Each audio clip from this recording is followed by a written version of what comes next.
we heard LeBron James right here on this practice court after shoot-around talking about how his team, he thinks, is just really suffering from complacency, Paul. I mean, the idea that they've been to the finals over and over and that some guys feel they can just flip the switch.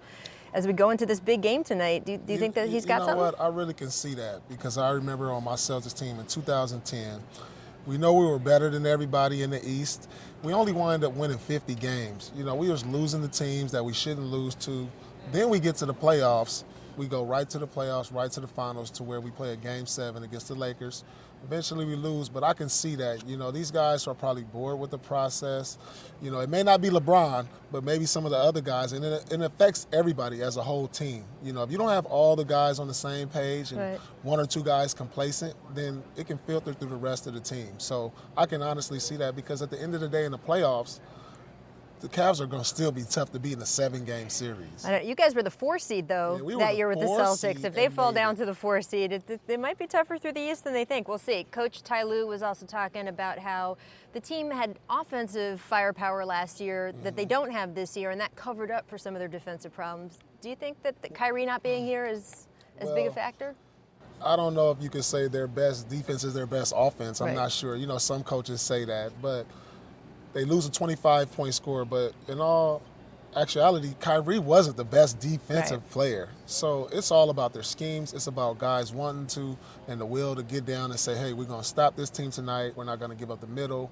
They don't really have an interior defensive presence. I mean, they lose Tristan Thompson. You play Kevin Love at the 5. And now all this responsibility is on LeBron on the defensive end and the offensive end. And that's a tough responsibility for a guy who's been to the finals 7 straight years. So he needs, I think, more younger players around him to help, and that's something they don't have. So you think that maybe they need to reshape the roster before they get to the second half of the season? Well, that's not going to happen. So they got to make do with what they have. Could make a trade or two maybe December, January if they wanted to. They could talk about using the draft pick that they have, but, you know, you got to aging Derrick Rose, who's a lot older than his age because of the injuries. You know, you have J.R. Smith's a little older. You know, so they're the oldest team in the league right now, and so that can contribute to their defensive woes. You need some young, energetic guys on those nights where it's a long road trip. You got them young guys who can come out there and give you the energy to get you through a game, and that's something they don't have. Yeah, well, I hope they have energy tonight because this building is going to be so crazy, and they always come out so big against the Wizards.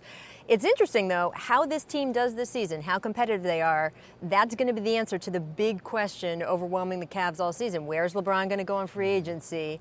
You think it might not be in Cleveland. You think. You know, if it's not Cleveland, you know, it'll be difficult to see him going out west because the West is so tough, and the road to the finals is not easy. Now, there's one Eastern Conference team that I think he's the best fit, and I believe it's the Washington Wizards. Right here. Right here. I mean, you have a young backcourt still. Guys where LeBron doesn't have to carry the load every night. You know, you have young small forward and Otto Porter. You can play LeBron at the 4. Could you imagine Bradley Beal, John Wall, LeBron James, Otto Porter with Gortat?